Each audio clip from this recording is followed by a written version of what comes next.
என் கூந்தலில் சூடும் பொன் பூக்களும் உன்னை உன்னை அழைக்க கண்ணே உன் கைவளை மீட்டும் சங்கீதங்கள் என்னை என்னை உடைக்க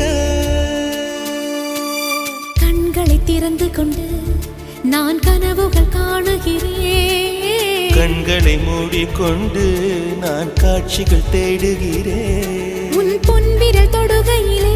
நான் பூவாய் மாறுகிறேன் பூமியில் நாம் வாழும் காலம் தோறும் உண்மையில் என்